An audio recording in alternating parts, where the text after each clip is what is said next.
Catherine Boulet, Bernard Cazeneuve, le ministre de l'Intérieur, l'a évoqué à plusieurs reprises ces derniers jours. Les événements de Bruxelles devraient imposer une nouvelle législation sur le commerce des armes en Europe. La directive de 2008 mériterait d'être dépoussiérée. Les ministres de l'Intérieur européens, d'ailleurs, doivent se réunir aujourd'hui à Bruxelles pour relancer les dossiers PNR et contrôle renforcé sur les armes. Imaginons que j'achète une arme en Belgique et je veux la ramener en France. En théorie, il me faut un certificat de propriété et je dois me signaler aux autorités françaises. Mais si je traverse la frontière en voiture, rien ni personne ne m'oblige à le faire. Comment les douaniers français peuvent-ils savoir quel matériel entre dans le pays? Eh bien, ils ne le peuvent pas. Autre faille. Mettons que vous, Eric, vous avez acheté une arme il y a un peu plus de 20 ans, mettons en 95.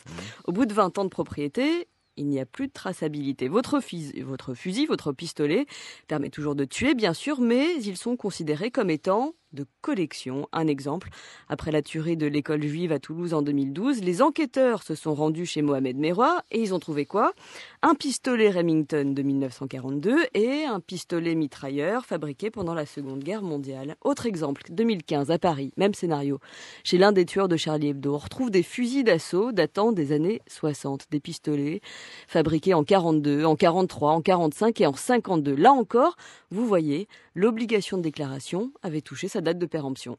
Sauf qu'une arme n'est pas un bien de consommation comme un autre. Même si certaines peuvent effectivement être considérées comme inoffensives. Moi, je peux tout à fait légalement acheter des armes à blanc, par exemple, pour le simple plaisir du bruit que ça va faire. Mais là encore, revenons un peu plus d'un an en arrière. Janvier 2015, on retrouve quoi chez les terroristes de Charlie Hebdo? 2 fusils de ce type. Il a suffi de leur enlever 2 goupilles pour que ces armes deviennent mortelles. Et c'est sans parler des armes qu'on peut se procurer si facilement sur Internet. Il y a quelques mois, je vous racontais, vous vous en souvenez peut-être, que comment 2 journalistes du Guardian avaient réussi à se faire livrer des armes de poing et autres joyeusetés par Amazon, tout simplement. La semaine dernière, donc, le Parlement européen s'est saisi de cette question, rafraîchir la réglementation européenne au regard des attentats. Indignation des chasseurs, indignation des tireurs sportifs, indignation des collectionneurs, très soutenue par de nombreux partis de droite, notamment des partis de droite originaires des pays de l'Est. On mélange tout, disent-ils, on mélange les terroristes, on mélange les amateurs d'armes pacifiques.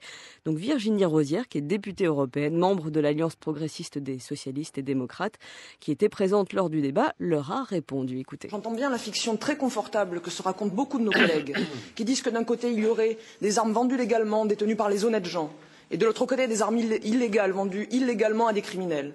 Malheureusement, la réalité est un petit peu plus compliquée que ça.